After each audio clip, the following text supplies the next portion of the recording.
우리는 지난주 로마서 10장을 통해서 바울이 간절하게 기도하고 있는 것을 알게 되었습니다. 이스라엘이 하나님 앞에 돌아오지 않는 겁니다. 더 정확하게 말하면 예수 그리스도 앞에 나오지 않는 겁니다. 자기의 의를 세우려고 하나님의 의에 복종하지 않고 있는 상태입니다. 사람이 마음으로 믿어 의에 이르고 입으로 시인하여 구원에 이르는 하나님의 의의 길을 받아들이지 않고 있는 것입니다.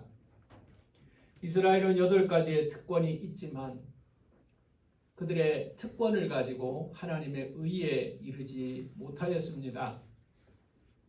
하나님은 이렇게 불순종하고 하나님의 의를 받아들이지 않는 이스라엘을 향하여 종일 손을 내밀고 계시다고 고백하고 있습니다. 이스라엘은 실패한 것처럼 보입니다. 하나님을 믿는 이스라엘 사람들, 유대인들은 얼마 되어 보이지 않습니다. 그래서 바울은 이렇게 질문을 합니다. 하나님이 이스라엘을 버리셨는가? 이것은 선호의 문제일 수 있습니다. 그들이 하나님의 의를 거절하였기 때문에 하나님이 그를 버리셨는가 이런 뜻도 되고요. 하나님이 그들을 버리셨기 때문에 지금 그들이 하나님 앞에 나올 수 없는 것 아닌가라는 질문이기도 합니다. 하나님이 이스라엘을 버리셨는가? 어떻게 보든 이방의 풍성함에 비하여 이스라엘 백성들은 하나님 앞에 나오지 않고 있기 때문에 버림받은 자들처럼 보이는 것입니다. 이 질문에 대해서 바울은 곧장 자신이 스스로 답을 합니다. 하나님이 이스라엘을 버리셨는가? 1절 하반절을 보십시오. 그럴 수 없느니라. 그럴 수 없느니라. 하나님은 그렇게 하지 않으실 것이라는 겁니다. 하나님은 그렇게 하지도 않으셨고 앞으로도 그렇게 하지 아니하실 것이라는 겁니다. 거기에 대한 증거를 이제 바울이 설명합니다. 첫 번째는 나도 이스라엘이니요 아브라함의 씨에서 난 자요 베냐민 지파다. 하나님이 이스라엘을 버리셨는가? 이스라엘이 하나님을 거절했지만 그러나 하나님은 이스라엘을 버리지 않으셨다는 겁니다. 그 증거가 나라는 거예요. 내가 유대인 중에서도 아주 골수 유대인입니다. 베냐민 지파입니다. 바리새파입니다. 율법의 열심을 가진 자였습니다. 그러나 하나님이 나 같은 사람을 불러서 하나님의 사도로 사용하시는 것을 보십시오. 하나님이 이스라엘을 버리셨겠습니까? 이렇게 질문하고 있습니다. 하나님이 버리지 아니하셨다는 증거가 바로 나다. 내가 바로 그 증거다. 이렇게 말하고 있는 거죠. 두 번째는 성경을 보라고 말하고 있습니다. 하나님이 이스라엘을 버리지 않으셨다는 증거를 성경에서 찾겠다는 겁니다. 3절 4절을 읽어보겠습니다. 주여 그들이 주의 선지자들을 죽였으며 주의 제단들을 헐어버렸고 나만 남았는데 내 목숨도 찾나이다 하니 그에게 대답하신 대답이 무엇이냐? 내가 나를 위하여 바알에게 무릎을 꿇지 아니한 사람 7,000명을 남겨두었다 하였으니. 여러분 우리가 잘 아는 엘리야의 고백인 거예요. 엘리야가 아합에게 폭정에 대항하여서 비가 오지 않게 하는 기도를 전합니다. 그리고 3년 반 동안 비가 오지 않은 고통스러운 이스라엘 땅에 백성들을 모으고 갈멜산에 올라가서 비가 오게 하는 기적을 보여줍니다. 그리고 불이 내리는 기적도 임하게 합니다. 그런데 문제는 그런 기적을 보고도 사람들이 안 돌아오는 겁니다. 하나님의 불이 임하는데 하나님이 비를 주시는데도 사람들이 엘리야에게 나오지 않는 겁니다. 엘리야가 너무나 절망이 돼가지고 하나님 앞에 기도하죠. 하나님, 나밖에 없습니다. 나밖에 없습니다. 이렇게 절망할 때 하나님이 뭐라고 말씀하시는가? 아니라는 거예요. 아니다. 바알에게 절하지 아니하는 7,000명을 남겨두셨다. 여러분 엘리야가 실패한 것 같고 이스라엘이 실패한 것 같지만 눈에 보이는 그게 전부가 아니었다는 겁니다. 하나님이 7,000명을 남겨 놓으셨다는 겁니다. 자, 그와 같이 5절을 보겠습니다. 그런즉 이와 같이 지금도 은혜로 택하심을 따라 남은 자가 있으니, 지금도 은혜로 택하심을 따라 남은 자가 있다는 겁니다. 엘리야 시대 때 7,000명을 남겨놓으신 하나님께서 지금 이 복음의 시대에, 바울이 증거하고 있는 이 시대에 유대인들이 하나님을 다 거절하고 유대인들이 주님 앞에 나오지 않는 것처럼 보이지만, 그러나 그들 중에도 은혜를 따라서 택하심을 입은 남은 사람이 있다는 것입니다. 남은 사람이 있다는 것입니다. 여기서 우리가 잘 읽어야 할 것이 있습니다. 은혜로 된 것이면 행위로 말미암지 않음이니 그렇지 않으면 은혜가 은혜 되지 못하였느니라. 6절 말씀입니다. 유대인들도요, 은혜로 말미암아 남은 자가 되었다는 겁니다. 은혜는 믿는 자에게 주시는 하나님의 선물이 은혜입니다. 믿는 자를 구원하시는 하나님의 언약이 은혜인 것입니다. 믿는 자의 죄를 감당하시는 예수님을 믿는 믿음으로 의롭게 되는 것이 하나님의 은혜인 것입니다. 우리가 고백한 대로 내가 만일 내 입으로 예수를 주로 시인하고 또 하나님께서 그를 죽은 자 가운데서 살리신 것을 믿는 믿음을 의로 여기시는 것이 하나님의 은혜인 것입니다. 유대인도 은혜 가운데 남아있는 자가 있다는 겁니다. 자, 그러면 우리는 또 하나 궁금하게 됩니다. 그러면 나머지는 어떤 상태이지요? 나머지는 어떤 상태입니까? 얼마간의 소수의 사람들이 은혜로 택하심을 받아서 남은 자가 되었다면 나머지 사람은 우리가 어떻게 해석을 해야 합니까? 7절 말씀을 보겠습니다. 그런즉 어떠하냐? 이스라엘이 구하는 것을 얻지 못하고 오직 택하심을 입은 자가 얻었고 그 남은 자는 우둔하여 졌느니라. 여러분, 그 남은 자는요, 우둔하여 졌느니라. 이스라엘이 하나님의 의를 얻으려고 발부둥쳤습니다. 율법의 행함으로 하나님의 의를 얻고자 하였지만 그들은 얻는데 실패했습니다. 그러나 일부는 은혜로 말미암아 택하심을 입어 남은 자가 되었습니다. 나머지는요, 우둔하여 졌다는 겁니다. 그래서 여러분, 우리는 지금 이스라엘 백성들은 두 부류가 있다는 사실을 알게 됩니다. 한 부류는 은혜로 말미암아 택하심을 받고 남은 자가 된 자들이 있습니다. 소수이죠. 잘 보이지 않습니다. 그리고 나머지의 많은 숫자는 우둔하여 졌다는 겁니다. 우둔하여 졌다. 사랑 여러분, 8절을 보겠습니다. 기록된 바 하나님이 오늘까지 그들에게 혼미한 심령과 보지 못할 눈과 듣지 못할 귀를 주셨다 함과 같으니라. 그렇게 말합니다. 하나님께서 그들을 혼미하게 하시고 듣지 못하게 하시고 보지 못하게 하셨다는 거예요. 그래서 그들이 우둔하게 하셨다는 거예요. 여러분, 여기서 우리 마음에 뭔가 의문이 떠올라야 정상입니다. 이상하다는 생각이 들어야 하지 않을까요? 소경의 눈을 뜨게 하시는 분이 하나님이시잖아요. 바디메오가 소리 지를 때 그를 데리고 와가지고 눈 뜨게 하신 분이 주님이세요. 예수님은 소경 한두 사람이 아니라 여러 사람의 눈을 뜨게 하신 분이세요.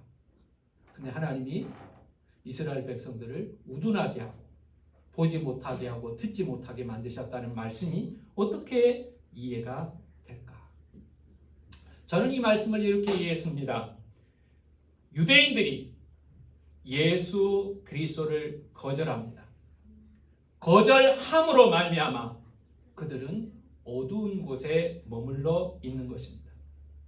자, 내가 안경을 벗으면 잘 안 보입니다. 글도 잘 안 보이고 사람도 잘 안 보이는 눈이 나쁜 상태라고 우리 한번 가정을 해봅시다. 그런데 누군가 나에게 내 눈에 딱 맞는 안경을 주었다고 합시다. 그 안경을 쓰기만 하면 글도 읽을 수 있고 사람도 분별할 수 있고 버스 번호도 분별할 수 있고 훤하게 볼 수가 있습니다. 근데 내 안경이 마음에 안 드는 거예요. 안경테가 마음에 안 드는 거예요. 내 스타일이 아닌 거예요.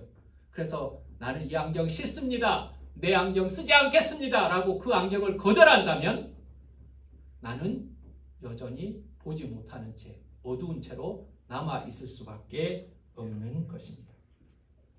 9절을 한번 보겠습니다. 다윗은 그들의 밥상이 올무와 덕과 거치는 것과 봉이 되게 하옵시고 그들의 눈은 흐려 보지 못하고 그들의 등은 항상 굳게 하옵소서 이렇게 말했습니다.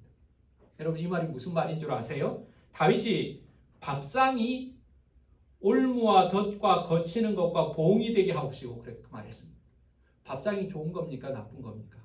밥상은 좋은 거죠. 세상의 즐거움 가운데 하나가 먹는 즐거움입니다. 그래서 요즘은 식도락이라는 말이 있지 않습니까? 먹는 것에 먹는 것이 도가 되고 즐거움이 됐어요. 근데 그 즐거운 밥상이요 어떻게 바뀌었는가? 올무가 되고 덕과 되고 봉이 되게 하셨다는 거예요. 하나님에 대한 거절이 이 축복된 것을 저주스러운 것으로 바꾸어 버렸다는 것을 의미하는 겁니다. 여러분 또 한 가지 예를 들겠습니다. 이스라엘 백성들이 광야 생활을 하면서 길로 인하여 하나님 앞에 원망하게 됩니다. 하나님이 돌아가게 하셨거든요. 돌아가게 하십니다. 눈치가 빠른 사람들이 보니까 아니 바로 가면 한 달도 안 걸릴 길을 뺑뺑 돌고 있으니 얼마나 화가 납니까? 왔던 길을 돌아가기도 하고 멀리 돌아가기도 하고 그래서 길로 인하여 하나님 앞에 원망하게 됩니다. 모세에게 원망하게 되죠. 그때 하나님께서 원망하는 자들의 말을 듣고 아 그래 이제부터 빠른 길로 가르쳐 줄게 라고 말하지 않았습니다. 내가 잘못했다 너 말대로 할게 그렇게 말씀하지도 않았습니다. 여러분 가만 보세요. 성경에는 중요한 원리가 있는데 원망하는 자에게는 절대로 원망에 대한 내용을 응답하지 않습니다. 성경은요 원망하고 불평한 자에게 응답하신 적이 한 번도 없습니다.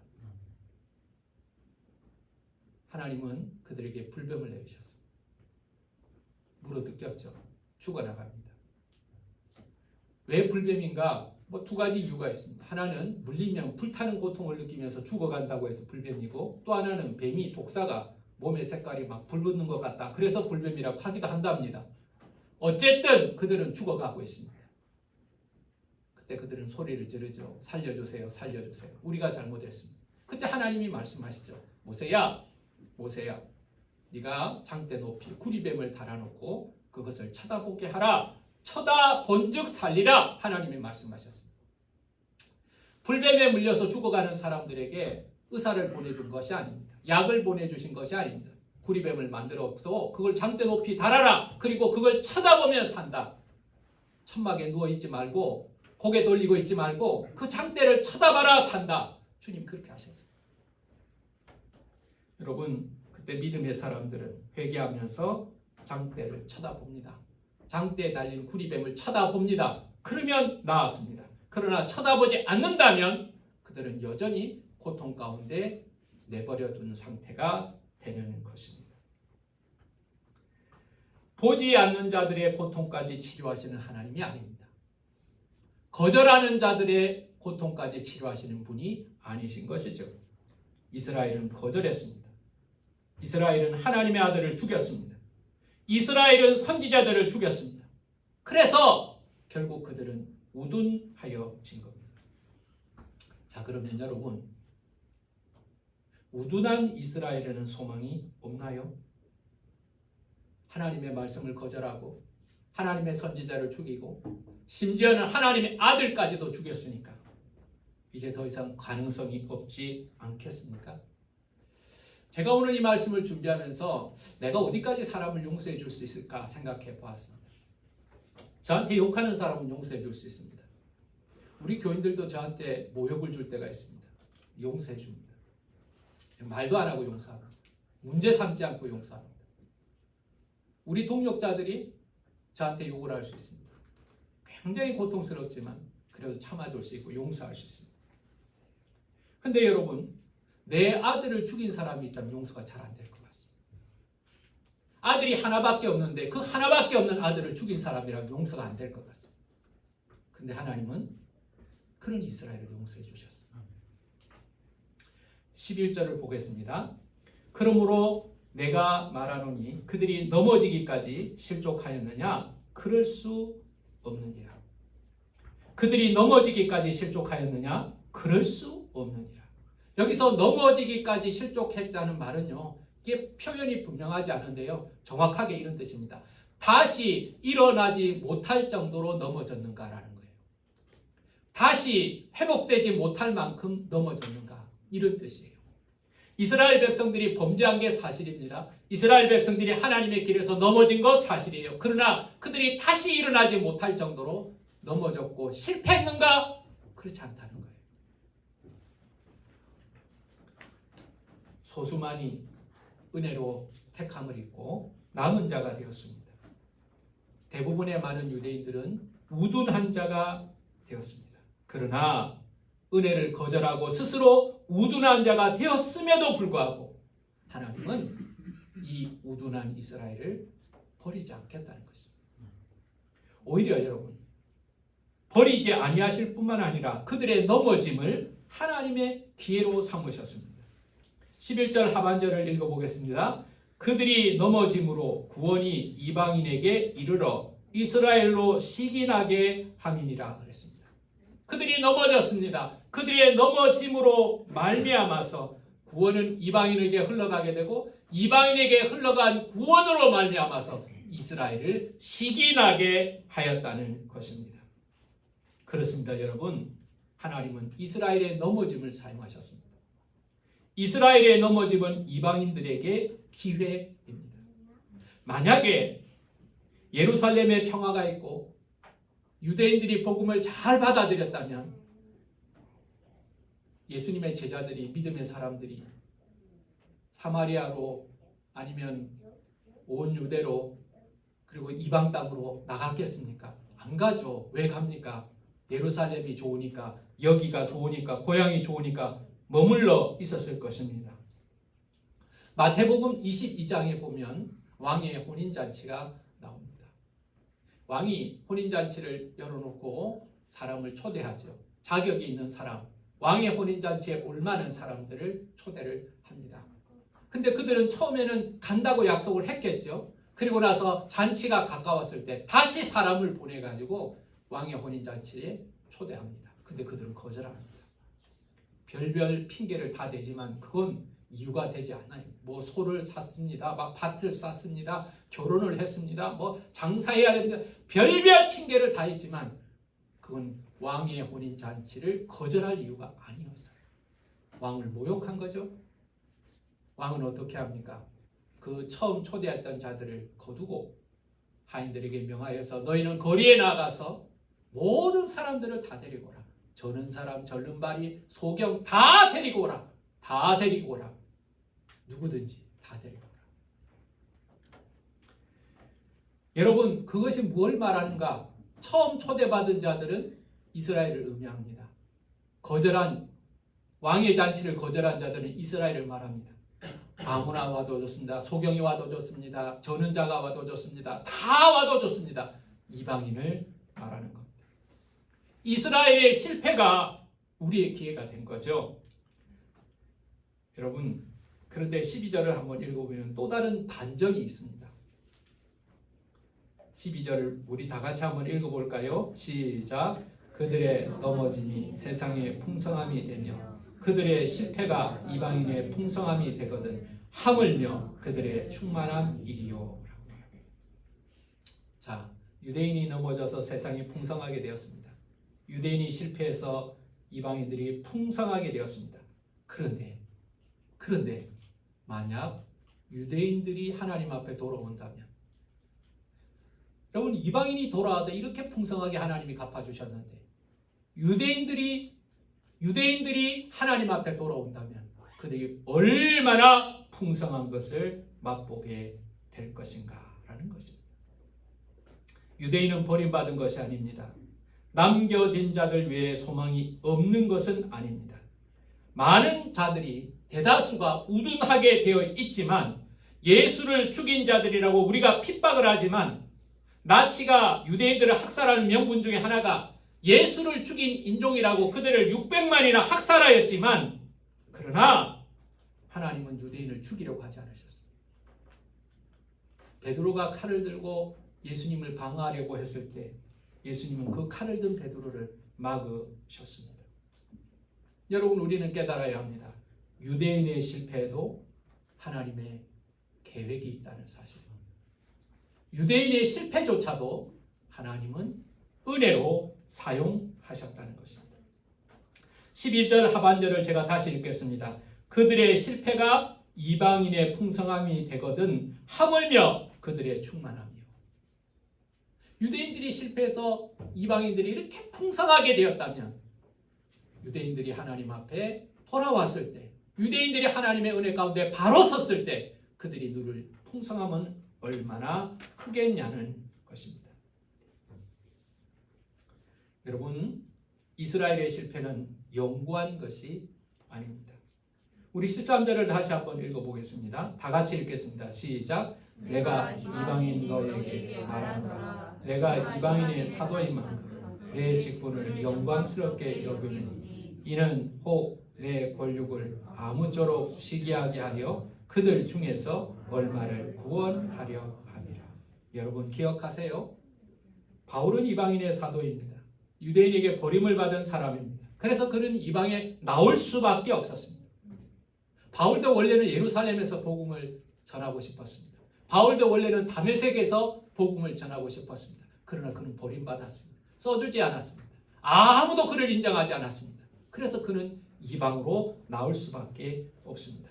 그러나 자신을 버린 그 동족을 단 한 번도 버린 적이 없습니다. 동족은 자신을 버렸지만 자신은 동족을 버리지 않습니다. 자신의 생명을 다하여서 이스라엘의 구원을 위해서 기도하고 있는 겁니다. 하나님은 그들을 실패하시게 하셨습니다. 그러므로 말미암아 복음이 이방에 들어가게 합니다. 이방의 복음의 풍성함을 보게 하십니다. 그래서 이스라엘을 시기하게 하신다는 겁니다. 유대인이 누려야 하는 열매를 이방인이 먼저 누리는 것을 보고 시기하게 하신다는 것이 바울의 말씀입니다.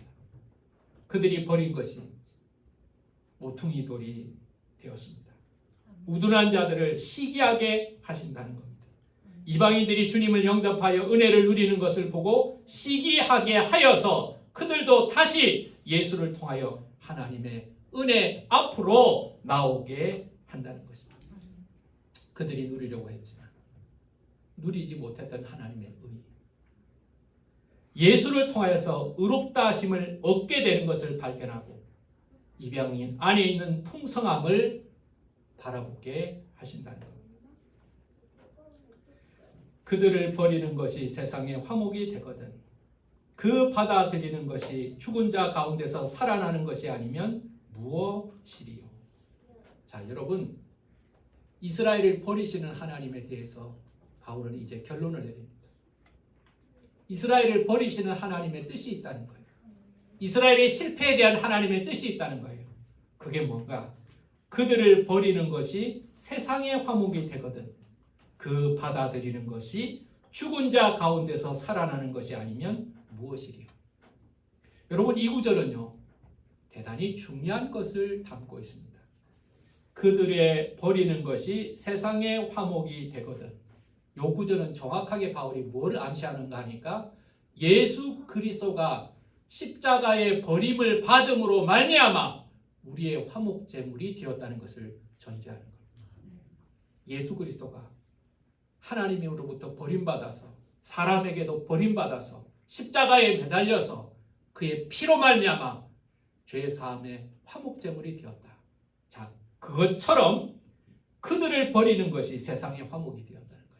유대인들을 버리심으로 말미암아 이방인들에게 복음이 흘러들어가고 그 복음이 흘러들어가서 이방인들이 하나님 앞에 들어옴으로 말미암아 이방인도 유대인도 하나님 앞에 화목하게 가는 길이 열렸다는 거예요. 바울은 이렇게 유대인들을 사랑합니다.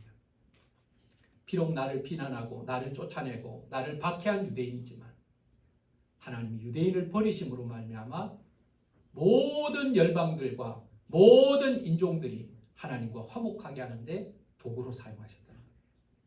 여러분, 이어서 그 받아들이는 것이 죽은 자 가운데서 살아나는 것이 아니면 무엇이요? 받아들이는 것은 무엇일까요? 하나님께서 마지막에 유대인들을 다시 받아들인다는 거예요.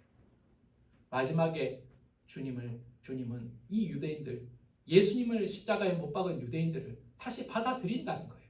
자, 그 받아들임으로 말미암아 먼저 부름을 받은 이방인, 그리고 나중에 다시 부름을 받은 이스라엘이 하나가 되는 것을 꿈꾸고 있는 겁니다. 이것은 죽은 자 가운데 살아나는 것이 아니면 무엇이리요? 이건 예수님의 부활을 의미하는 거예요. 영적 부활을 말하는 거죠. 이스라엘의 영적 부활. 이스라엘도 다시 하나님의 백성으로 돌아올 것이다. 지금은 이스라엘이 죽은 자와 같지만, 버림받은 것 같지만 그들은 다시 하나님 앞에 돌아올 것이다. 마치 예수가 죽으신 것처럼 버림받았고 예수가 부활하신 것처럼 이스라엘의 믿음은 부활할 것이라고 소망하고 있는 겁니다. 말씀을 마치겠습니다. 사랑하는 여러분, 이스라엘은 실패했는가? 실패한 것처럼 보이죠. 이방인들은 하나님을 알고 예수 그리스도를 믿고 하나님의 나라의 풍성함을 맛보고 있는데, 지금 유대인들은 예수님을 핍박하였고 예수님을 죽였고 지금도 예수 믿는 자들을 핍박하고 있습니다. 실패한 것처럼 보입니다. 믿음 안에서는 실패한 것처럼 보입니다. 그런데 오늘 바울은 우리에게 말합니다. 아니다. 남은 자가 있어. 남은 자가. 눈에 안 보이지? 그러나 남은 자가 있어. 여러분 가을에 추수가 끝나고 겨울에 빈 들판에 서면 생명력이 하나도 느끼지 않죠. 야, 이 넓은 벌판이 어떻게 다시 살아날 수 있을까? 어떻게 생명력이 넘치게 할 수 있을까? 남아있는 씨가 있다면 다시 그 들판이 푸르르게 바뀔 수 있습니다. 복음도 마찬가지입니다. 야, 이 나라가 어떻게 일어날 수 있을까? 다 죽은 것 같아. 버림받은 것 같아. 하나님을 믿는 믿음은 조롱받는 것 같아. 낙심하지만 하나님은 남은 자를 두셨다는 사실을 여러분 기억하시길 바랍니다. 내 눈에 안 보이지. 주님의 눈에 보이지 않는 것이 아니죠. 두 번째로 기억하십시오. 이스라엘의 실패가 하나님 이방인의 기회가 되었다는 사실을 기억하시기 바랍니다. 이스라엘의 실패는 하나님의 계획입니다. 이스라엘의 실패는 하나님의 방법이었습니다. 이스라엘이 실패했다고 해서 우리가 조롱하지만, 이스라엘이 실패했다고 저 민족은 저렇게 가치 없이 살아가는가 우리가 조롱할지 모르지만, 이스라엘의 실패가 이방인들에게 복음이 흘러들어가게 되고 이방인의 풍성한 기회가 되었다는 사실을 여러분 기억하시길 바랍니다. 하나님은 실패를 사용하시는 분이라는 사실을 기억하십시오. 베드로의 실패가 예수님을 따르는 기회가 되었다는 사실을 우리는 기억합니다. 우리가 할 수 없는 일 앞에서 주님을 발견하게 되는 거죠. 풍랑을 만난 제자들은 바다에서 실패한 자들입니다. 그러나 그 실패한 바다에서 예수님을 발견하게 되지 않습니다. 우리의 실패를 사용하시는 주님. 여러분 절대로 다른 사람의 실패를 조롱하지 마시기 바랍니다. 저는 이것을 좀 더 확장하자면 일본의 실패, 중국의 실패, 북한의 실패, 믿음 안에서 보면 그 실패한 나라들을 우리는 절대로 조롱하지 말아요. 여러분 중국은 우리보다요 복음의 역사가 훨씬 깊은 나라입니다. 경교까지 따진다면요 신라시대 때 복음을 받은 나라입니다. 일본이 복음을 우리보다 늦게 받았을까요? 아니에요.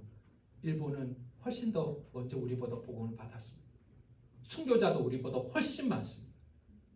여러분 우리는 함부로 그들을 조롱하지 말아요. 그들의 실패가 하나님의 기회가 되고 그들의 실패가 복음의 기회가 된다는 사실을 우리는 기억해야 합니다. 이 실패를 사용하시는 하나님. 오늘 본문 말씀 마지막에 바울은 이렇게 말하고 있습니다. 깊도다 하나님의 33절입니다. 깊도다 하나님의 지혜와 지식의 풍성하며 그의 판단은 헤아리지 못할 것이며 그의 길은 찾지 못할 것이로다. 하나님은 이스라엘을 버리지 않으십니다. 이스라엘이 하나님을 버렸지만 하나님은 이스라엘을 버리지 않으십니다. 그리고 그 실패까지도 사용하시는 하나님이시라는 사실을 여러분 기억하시길 바랍니다. 주님을 따라가다가 때로 여러분 실패를 경험할 때가 있습니다. 사업의 실패를 경험할 때도 있을 것이고요. 건강의 실패를 경험할 때도 있을 것이고 가정 가운데 실패를 경험할 수도 있습니다. 그러나 여러분 우리의 실패가 하나님이 버리신다는 뜻은 아닙니다. 때로 내가 믿음 안에서 실패한다고 할지라도 때로 내 믿음이 떨어졌다 할지라도 하나님께서는 그 실패조차도 사용하셔서 이방인의 풍성으로 만들어 주셨다는 사실을 기억하며 하나님을 믿는 믿음 안에서 늘 거하며 나의 실패까지도 사용하시는 하나님을 찬양하는 저와 여러분 되시기를 예수 이름으로 축원합니다. 기도하겠습니다. 하나님 아버지, 이스라엘은 예수님을 거절했습니다. 유대인들은 예수님을 죽였습니다. 그리고 예수 믿는 자들을 핍박하였습니다. 그들은 완전히 실패한 것처럼 보입니다. 저주받은 민족처럼 보입니다. 그래서 이방인 그리스도인들은 그들을 조롱합니다. 8가지의 특권이 있으면서도 예수를 올바로 믿지 못하는 저들을 손가락질합니다. 그러나 바울은 말합니다. 그들이 실패했는가? 하나님이 버리셨는가? 그럴 수 없다고 말합니다. 그럴 수 없다. 하나님은 얼마간의 남은 자를 두셨고 그리고 남은 자들은 우둔하게 되어 있긴 하지만 지금은 우둔하게 보이기는 하지만 하나님은 그들의 우둔함, 그들의 실패를 통하여서 이방의 풍성함이 되게 하시고 이방인의 풍성함을 통해서 유대인들은 시기하게 하여 주셔서 마침내 그들도 하나님 앞으로 돌아와 풍성함을 맛보게 하신다고 말씀하고 있습니다. 유대인의 실패는 이방인의 기회였던 것입니다. 이방인을 향한 하나님의 풍성한 은혜는 이스라엘을 구원하시는 또한 하나님의 기회였던 것입니다. 그래서 우리는 이렇게 고백할 수밖에 없습니다. 깊도다 하나님의 지혜와 지식의 풍성하며 실패를 사용하시는 하나님, 미련하고 어리석고 잔인한 이스라엘의 실패를 사용하시는 주님이시오니 오늘 저와 우리 성도들 때로 미련하고 어리석어서 실패할지라도 다시 사용하시고 실패를 선하게 바꾸어 주시는 은혜가 우리 가운데 있게 하여 주시옵소서. 예수님의 이름으로 기도하였습니다.